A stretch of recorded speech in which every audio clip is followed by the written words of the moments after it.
Thank you for finding the NSE podcast on YouTube. To find links for our online hospitality security training, check out the video description below. Enjoy the Nightlife Security Podcast. Welcome to the Nightclub Security Podcast, a professional resource for the nightclub security industry. Whether you're a nightclub bouncer, guard, owner, or operator, this is the podcast for you. We're here to inform, educate, and entertain. Let's get started.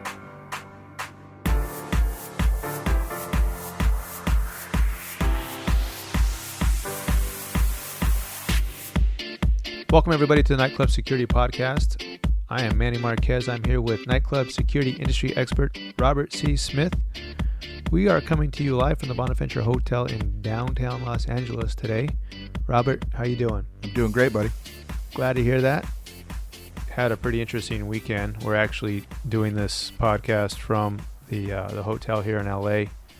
Really nice hotel. The beautiful Bonaventure Hotel in downtown LA. Several movies have been filmed here. They got a whole wall full of the movie posters True that Lies. show this. Heat. The Dark Knight. You don't remember, do you? Now I can see him in my mind's eye. No, I don't remember. Also, like out front, right off of Flower Street, was the scene in Heat. It was the gunman scene towards the end, the shootout. With Tom Sizemore, and he's carrying a large duffel bag full of money, and he picks up the little girl, semi-auto, holding her hostage. And that's where he gets popped off. We walked over there. We reenacted that. It was pretty funny. I know. I got into the water and pretended to be carrying a bag full of cash. It really felt funny when you made me be the little girl and you picked me up. But anyway, we've had a pretty long weekend. We drove up to Bakersfield on Friday night. Longest drive to Bakersfield I've ever had. We encountered fires on the Grapevine. Took us about, 7 hours? 7 hours. Traffic divisions, traffic stops. Robert's horrible driving. The only guy that I've ever met that accelerates into brakes. But we never got in an accident. Close, about 12 to 100 times. Almost pregnant works here. I'm going to have to up my life insurance. We got to Bakersfield Friday night, 106 degrees when we got there. But we had a really good weekend of training with AEG Worldwide. They just took over the management of Rabobank. The Rabobank Arena Sports Complex. A lot of fun. 2 full 8-hour days, really about 9 to 10-hour days for us doing the work before setup takedown. But it was a good group. I really enjoyed being there over the weekend. And then Sunday night we came back down, drove to LA, and had training this morning. And today was our Monday. Another good group at the Crocker Club. Tommy down there has allowed us to use his facility to train the LA area for the PSO license. So, folks, it's a great venue too. The Crocker Club is the old Crocker Bank on South Spring Street. You got to go say hi and visit it. Yeah, if you're ever in downtown LA, check it out. It's really well decorated. Actually, Tommy owns a construction company. He did all the work himself, and it's a really, really neat place to go visit.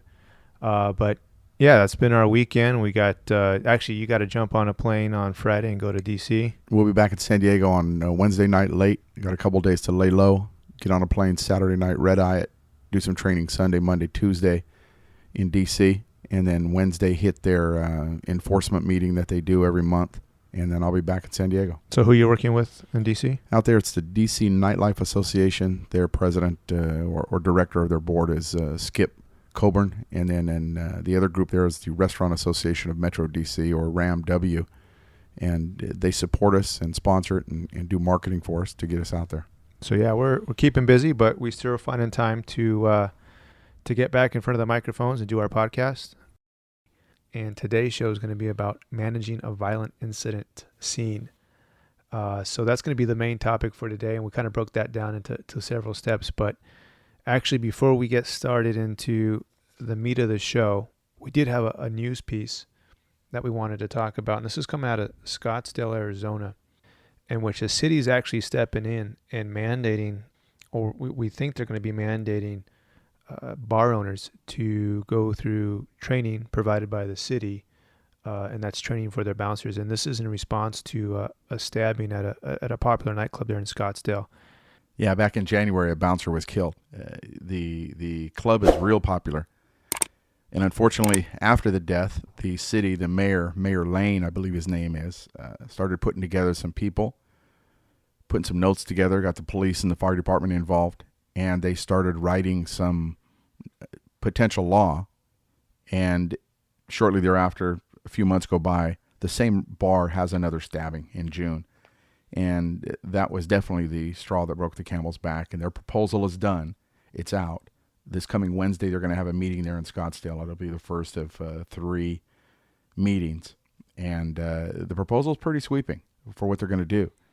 Well, so what are some of the points on the proposal? Well, they're going to mandate first, and these are in no certain order, but one of the ones that is getting the most kickback and backlash is mandatory use of off-duty police officers if you have a felony incident at your bar. Now there's some more words to tie in there and things that might affect that, but this is going to be at the bar's expense. It's 2 officers at time and a half.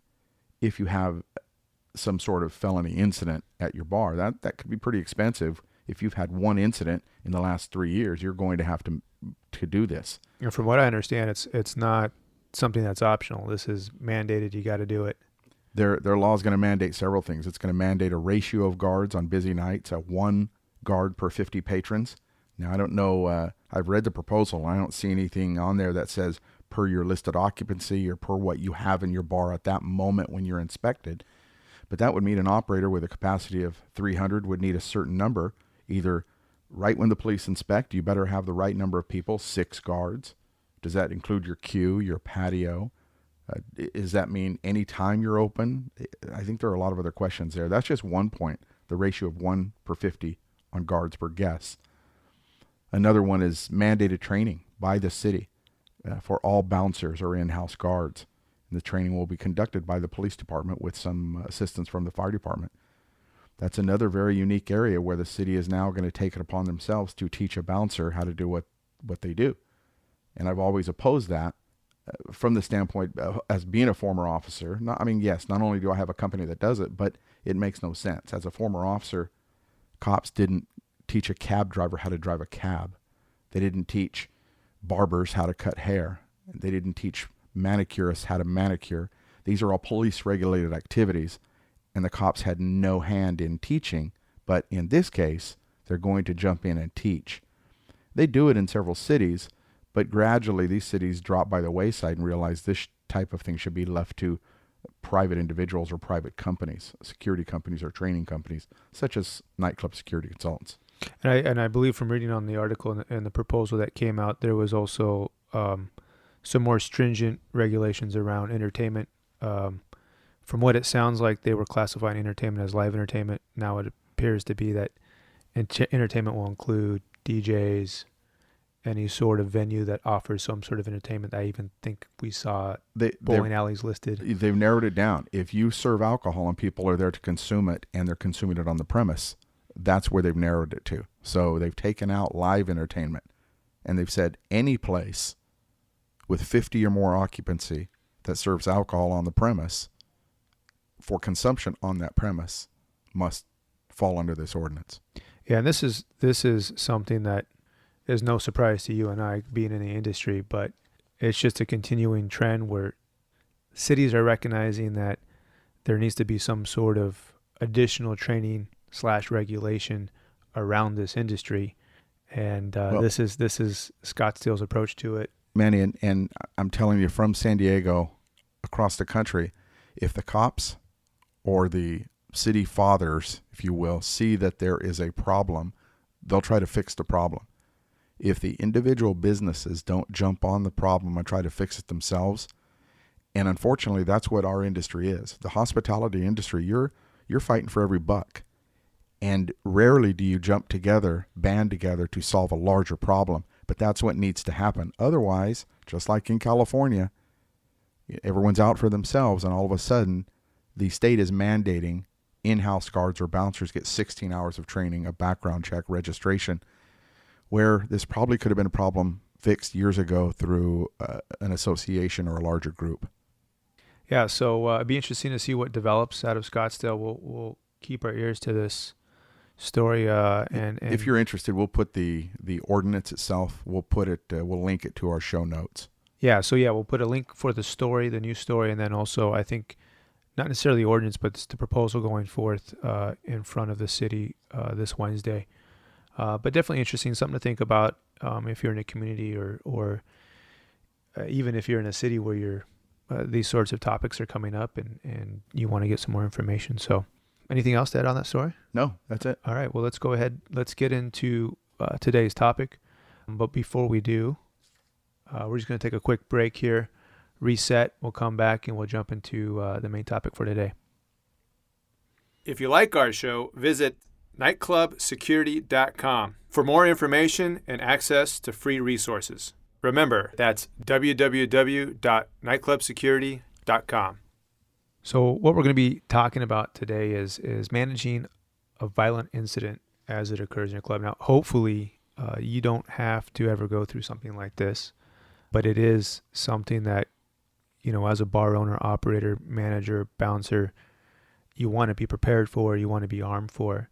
This topic comes out of a discussion you and I have had a couple times. What do you do around a violent incident? So if something was to occur in your bar, restaurant, nightclub, what are the steps that you should take? What are the things you should be thinking about after this incident occurs? Hopefully as an owner, an operator, bar manager, security, doorman, you never have to go through something like this. Hopefully you never have to experience something like this. But it's good to have this in your head, have this in mind, to think about what would you do.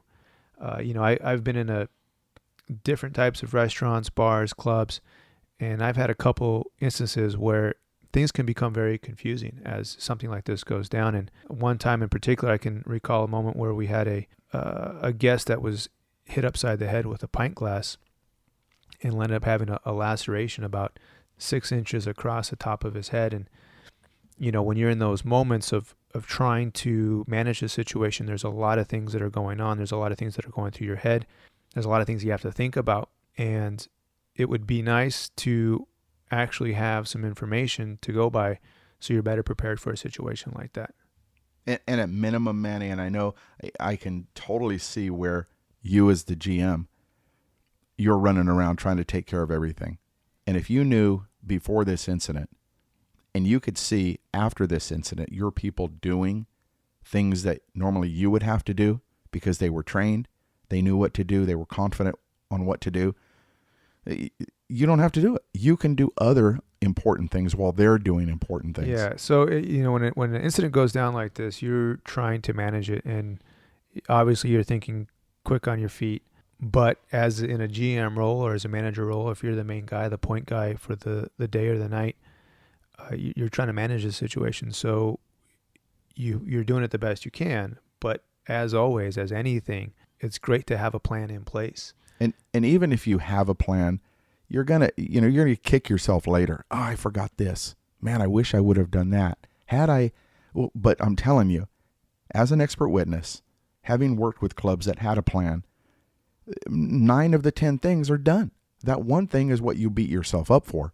And that one thing, okay, fix it later. But you got 9 out of 10. And going back to, and I'm sure I'm going to say this again, running a restaurant, running a bar, running a nightclub it's like running a sports team. And if you practice it, if you go through the drill, you're going to be better prepared to deal with it when it does happen.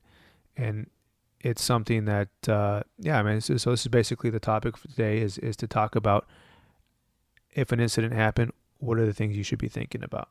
Yep. And I've put together a pretty good list. It's nothing you can't remember. If you have a fair to good memory, the top 6 things, and then we'll discuss each of those individually. Okay. So when we talk about a violent incident, we're talking about something like a stabbing. Well, and let's do that. Let's put those topics right out there. Say this is a stabbing. This is a pint glass over the head with lots of blood and good injury, a shooting, even a major fight. A major fight with 4 to 6 people with injuries. Something serious and substantial that rises to the level of a felony, a major crime, where police will be involved. Police will make an arrest eventually, and you can count on possibly being sued civilly. Okay, so we said stabbing, we said shooting, we said, a major injury like a pint glass to the head. What other things are we thinking about?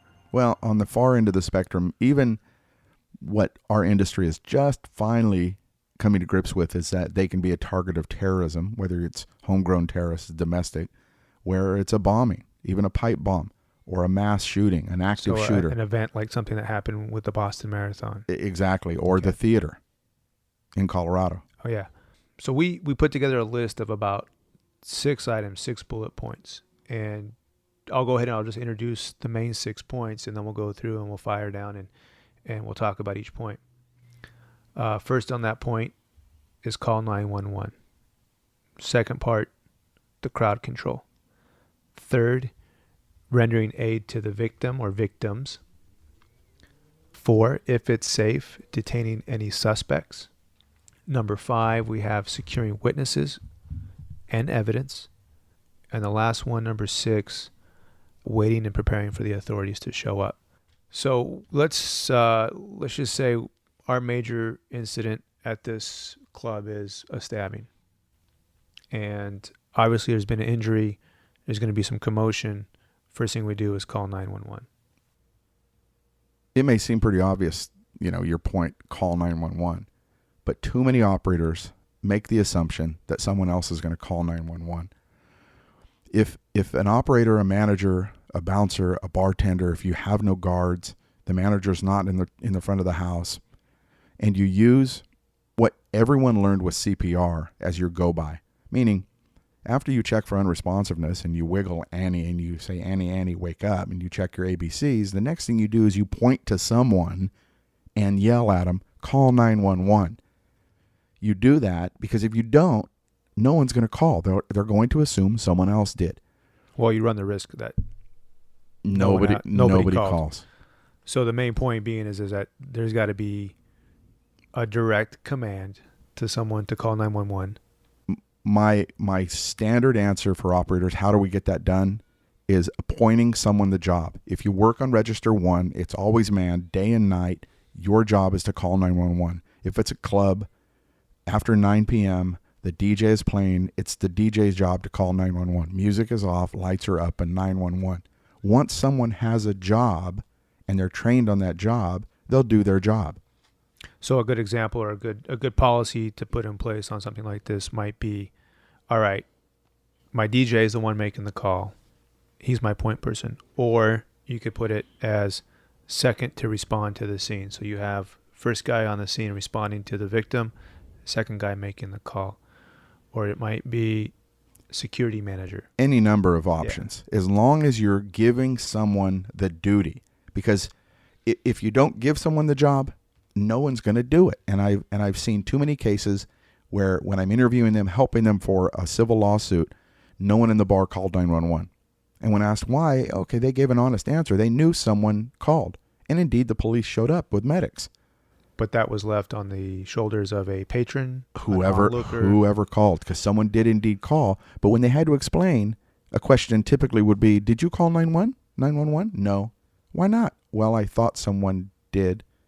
And they'll ask the bar manager, the bar owner, the workers, and no one called 911. That, to a jury, looks terrible. You weren't concerned enough to call. There's a guy bleeding, shots fired, large fight, and no one called 911. You're right. The police responded, but you didn't call 911. So the main objective, obviously, on calling 911 is to get assistance for the victim and have police show up on the scene as well as medics. The second part of that, the underlying part of that, which probably most operators don't think about is the action of calling 911 itself shows that you have a policy procedure in place in which you're prepared for something like this. And they're rare, and you may never have to ask questions or answer questions about that, but that's a great first step to prove you're above the standard of care. And you're thinking ahead. All right, so we've called 911. There's been response to that. Next thing is potentially crowd control. And, we're talking in a vacuum here. We're not in a 3,000 person capacity bar. We're not at the corner bar at midnight with one guard and one manager. We're in our hotel room doing this and discussing it in a calm, cool environment. So imagine, if you can, going in the middle of your dance floor, large or small, and firing a gun into the ceiling 6 times. You're going to have instant panic and chaos from people that will assume the worst and run to get away to save their life. Well, your guards, if it's a stabbing in the middle of the dance floor, it's a gun battle in the middle of the club, in the parking lot, they're going to typically, just by the nature of the job, move towards that and have to fight the crowd. Well, besides fighting the crowd and managing that crowd to keep them calm, some of these guards will be stationed at doors where people are trying to get out. What we want to do is tell the guards to relax if they can, to stay calm and try to get people out in an orderly, calm fashion. Most people aren't going to be shot. Most people aren't going to be stabbed, but they will trip. They will fall. They'll be trampled. And it brings to mind right now as I speak the Chicago incident 10 years ago, where an off-duty sheriff on the second floor of a club used pepper spray. No one was hurt from the pepper spray, but from the resulting panic, 21 people were trampled to death. And that's what would happen. And the same thing happened with the station fire in Chicago. The fire eventually killed several people, but there were a minimum of 31 to 35 people that were killed from the trampling of the crowd. So if something happens into where there's a lot of movement within your crowd, people are panicking to get out, it's important that we have a plan in place to where we can safely direct people in as calm as possible fashion to exits to get them out of the venue safely. And how do you do that, Manny? I mean, well, I'm going to go back to my sports analogy. I'm going to say let's practice. Perfect. So, I would say that every 2 to 3 months, let's get the guys together. Let's get my team together, even the whole staff. And we're going to go through the drill of what exits are available, who and what area goes to what exit, and how do we direct that? And I hope that the listeners don't think that, this is not a time-intensive, costly event for you to do on a quarterly basis. Probably top, 20 minutes? At the most. You just want to keep it fresh in their mind. So if something happens, whatever it is, the bartender or the server at that well knows, oh, I got a job. People are panicking. That's my door. They just hold the door. So beyond the directing of the traffic, and then the whole idea of practicing this, if we're in a nightclub and something happens, lights on, music down, hopefully a PA system to where I can give directions. If you have it. Even if it's your DJ to make announcements as they do through the night. They've got the microphone typically, but if you don't have a DJ, you generally don't have a PA system and you're just going to be yelling. But one of the things that most operators forget to do, and operations from large to small typically rely on the fire marshal to do this, is take a look, again, on a quarterly basis. Make sure all your lights are functioning. The exit signs are working. Emergency lights, exit lights. The doors aren't blocked. I mean, these are things that should be a given on a nightly basis. But you'd be surprised. And I'm not surprised. That's why we're bringing it up in this podcast, to just let owners know, hey, or managers or workers, if you are an in-house guard, go check your doorways. Make sure your lights are working. You may not climb up on a ladder and change the bulb, but you can certainly point it out to someone. Yeah. And I think that even, something like this, and around this topic of an emergency happening like this, many times ownership, operators, they get complacent about, it hasn't happened in 5 years, so, I'm really not worried about it. But that's where the bad habits come in of maybe you put furniture in a fire exit way. Maybe you put a table where you probably shouldn't have a table. Worse, you've got an extra door. You don't want to put a body there, so you lock it. Station fire, that happened. So these are all good things to think about. And I would say within those drills, for an emergency exit, get your entertainment involved, get your DJ involved, your management involved as well. And the last point on that is if your staff has been talked to about it, you physically make them look at the doors based on where they're assigned. Okay, John, don't forget you work that rear door. Not much happens there.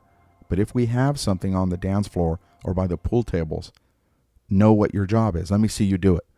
Oh, you want me to open the door? Well, I want to see you do it. Cindy, you got that back door by the office. Let me see you go and open it and hold it. And I want you to yell, get out here, or whatever words you want. But you also need to remind all employees that people running by you may also be the suspect in your stabbing or your shooting or whatever the damage may be. You may have the person and see them leaving. Let them go. Let them go. Get the people out. Get most everyone out you can. Be the best witness you can at that point. Okay. So now we got the third thing on our list, which is providing first aid to the victim. And, we could even say that if it's necessary to clear the building or to exit the crowd, this could even be happening at the same time as clearing the building, because obviously you're going to have somebody tending to the victim. It goes right on calling 911. You may have an incident. And remember, operators, listeners, we understand these things are fluid. We're giving you a basis of learning here. So it may be that you decide not to call 911 until you get to the actual victim on the ground. I get it. I understand. We're giving you the ideas of things that must be done. So first aid may have already begun by an employee or even a guest who is an off-duty nurse or a paramedic there having a beer. We get it. But that's got to be a step you instill in your staff, that we have to render aid to our victim. And one of the things that in my past experience, I've been on the 911 call, speaking to the operator. And one of the things that they normally tell you is to leave the victim lay and don't move them as much as possible. It's a very common thing. I don't know. I can't even name the number of times as a police officer I was the first unit on the scene. And unless that car was going to blow up, unless I smelled gas in a home, if someone was gravely injured or seriously wounded, I let them lay. I kept their airway open. I may put pressure on a wound to stop and fend off bleeding, or I talked to them to keep them from passing out in shock. That was my first aid. I didn't do any surgery. I didn't cut anyone's leg off. I never applied a tourniquet. I could have done it, but it wasn't necessary because medics were 2 minutes behind me. Yeah. So the important thing is while you're on that 911 call, the person tending to the victim, it's probably a good idea to have them coach you through the process, because they're going to tell you exactly what to do. Well, imagine this one, Manny. I can't tell you. Frankly, I can count some of my clients that have this done, but I don't remember any clients that followed this suggestion I gave them. Have a staff meeting, whether you have 5 staff members or 25 staff members. Managers, know you're going to incur a cost with this suggestion. It's not a high cost. It's a valuable cost. And ask your staff, hey, folks, I need 2 volunteers. Now, you may not get any hands, but chances are you'll get a couple of good employees that are thinking, well, they need me to help with the count of the bottles or change this or do something. But now get your volunteers in front of you, let everyone else go. Offer to pay for their basic first aid training. Now you've got 2 staff members. You can fill in more shifts with them. And they've got basic first aid training to respond to some basic issues. That's money in the bank for helping someone stay alive. Yeah, generally a good person to get for that job would be, somebody that's a staple of your staff there most nights.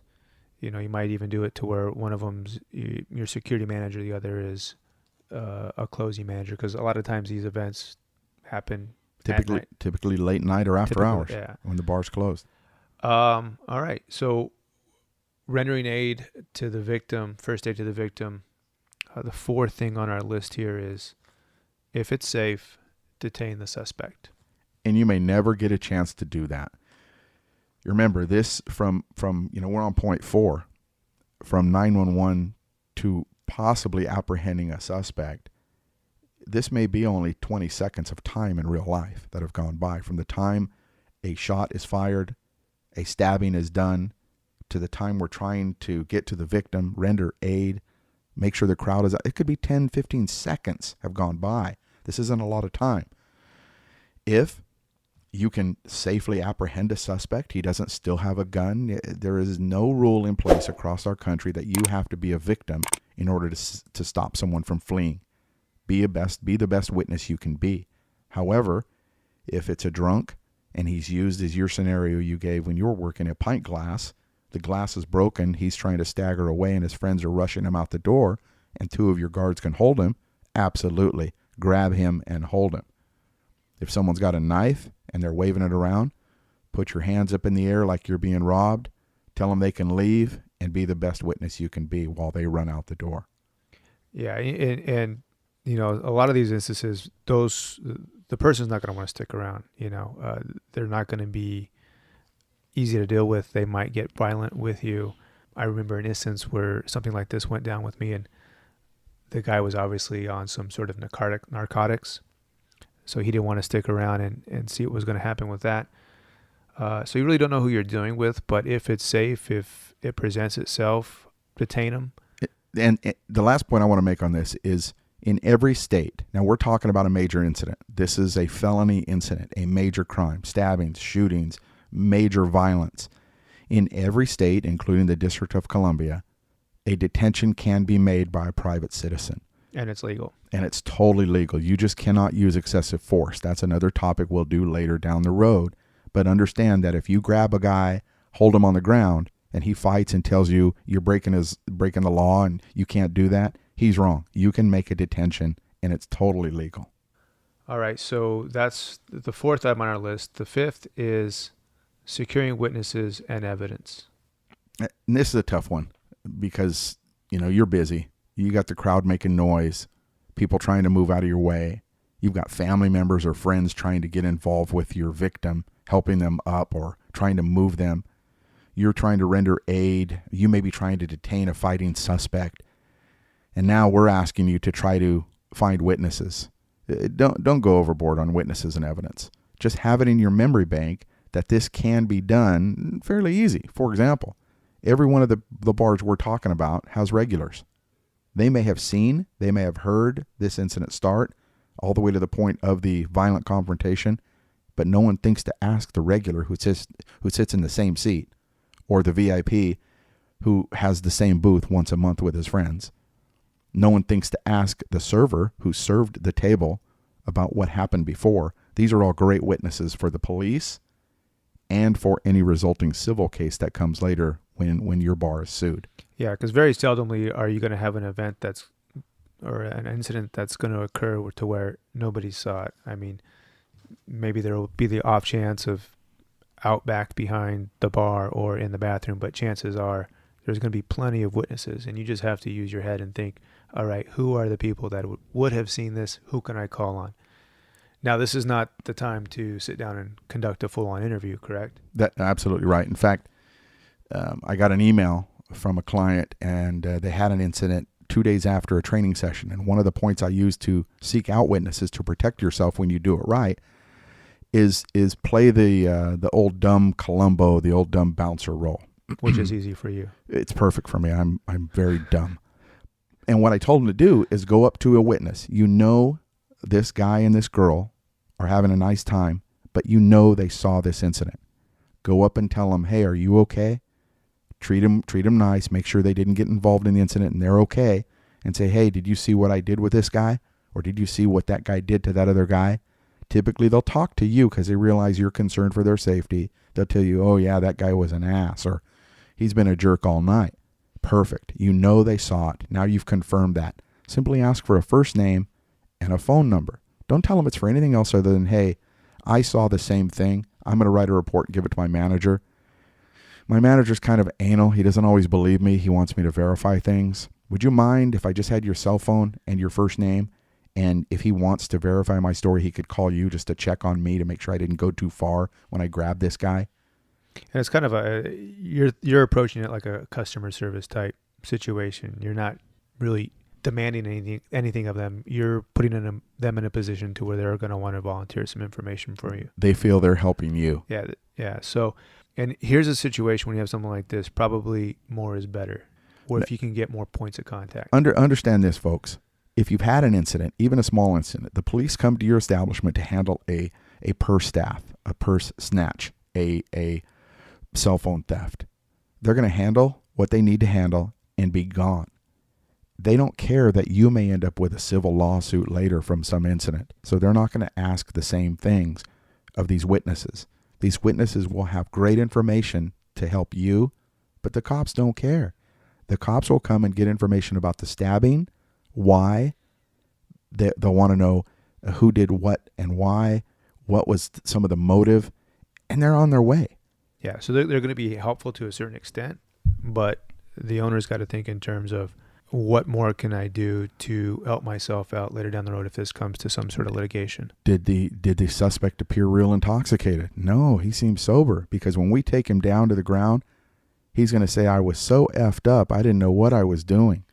But we've got witnesses that said he wasn't that drunk. In fact, we secured his credit card receipt, and he's had 3 cocktails all night. Yeah, so those are things to think about. So more witnesses are better. You don't necessarily have to do a full-on interview, but getting names and numbers is important.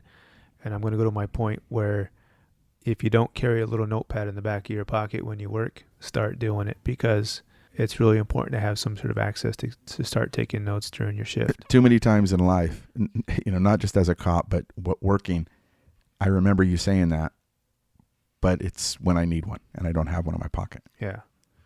Go out, they're like, you can get 3 for $1, put them in your back pocket, little memo pad. It really comes in helpful. So we've identified, we've gotten some names and numbers of witnesses. Next thing we're thinking about on that same area is evidence. And it's real quick. Evidence is not, you're not going to be CSI.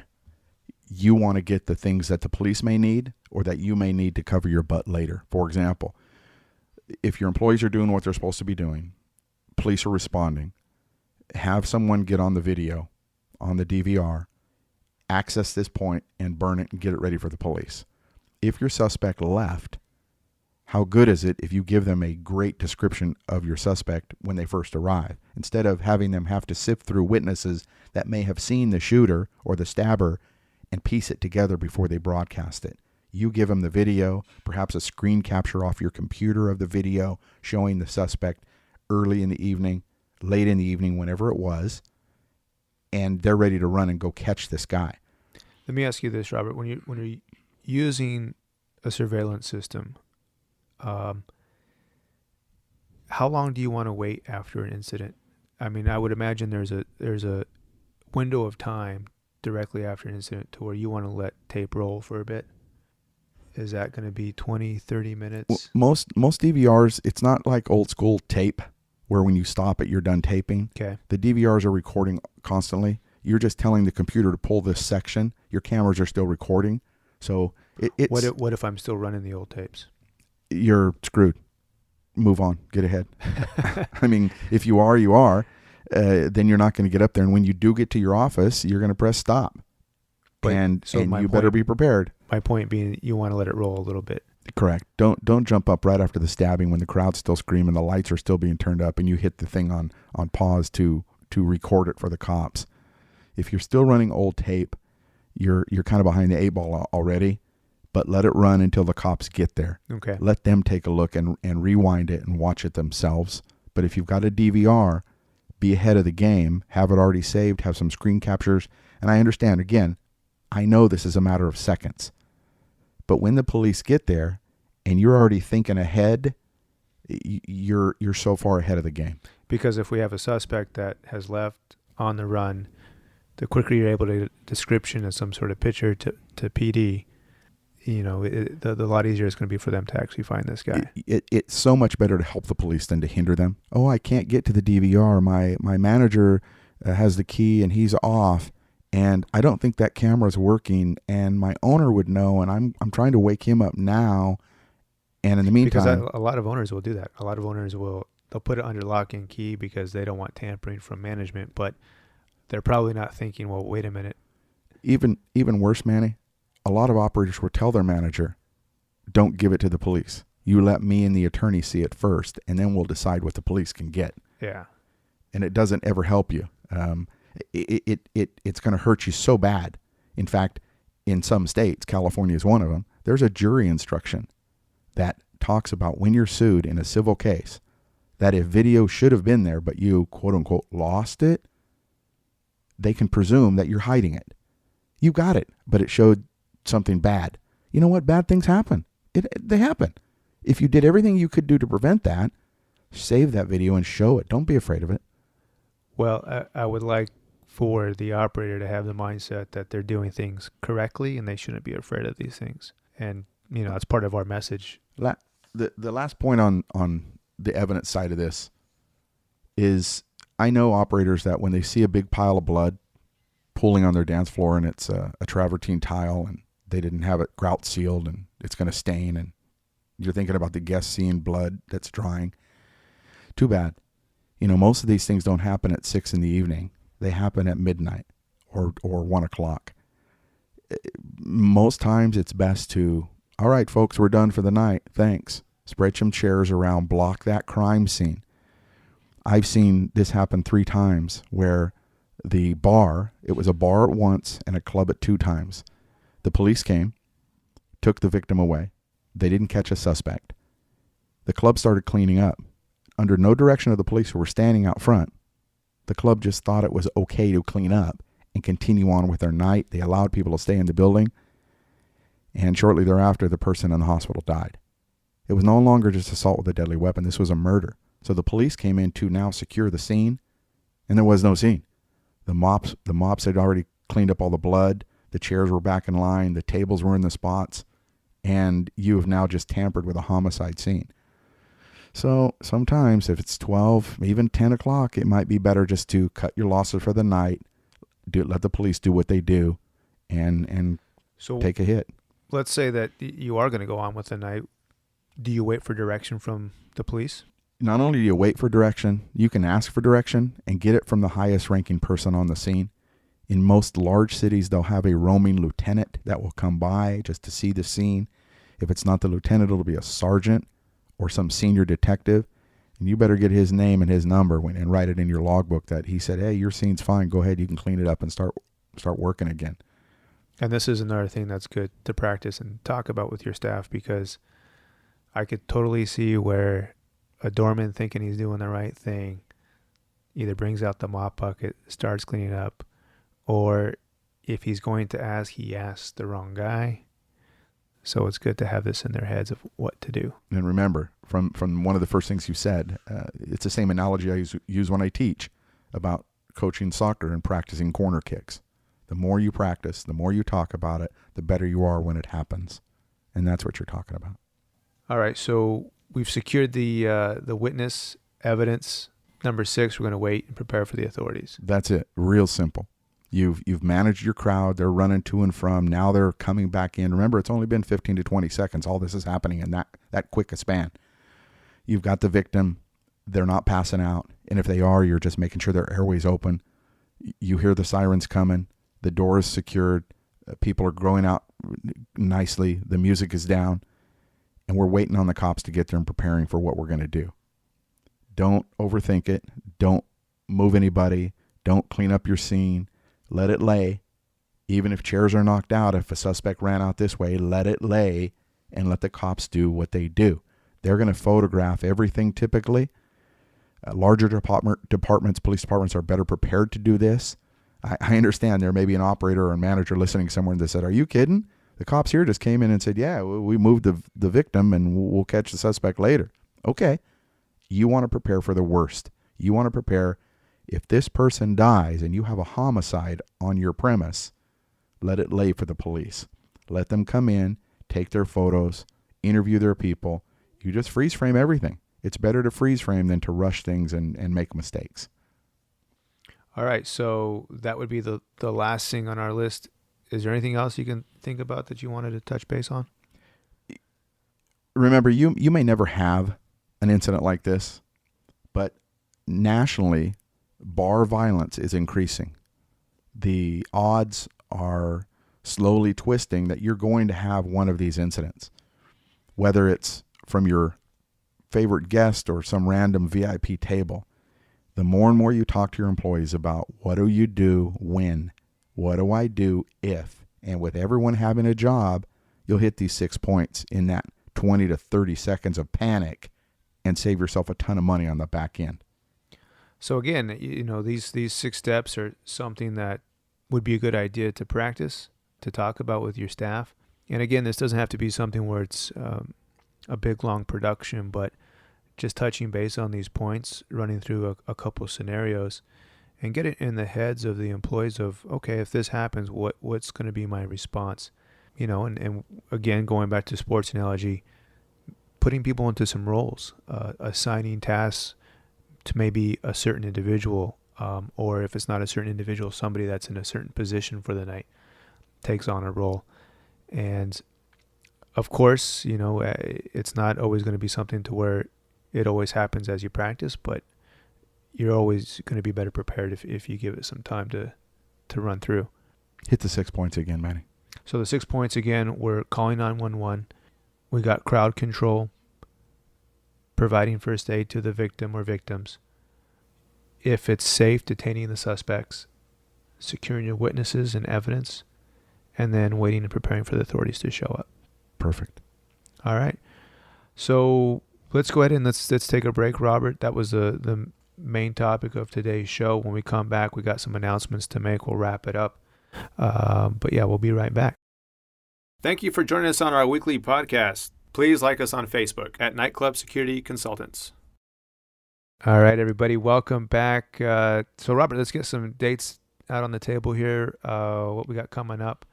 Actually, this Saturday, you're headed out to Washington, D.C. for a couple of training dates.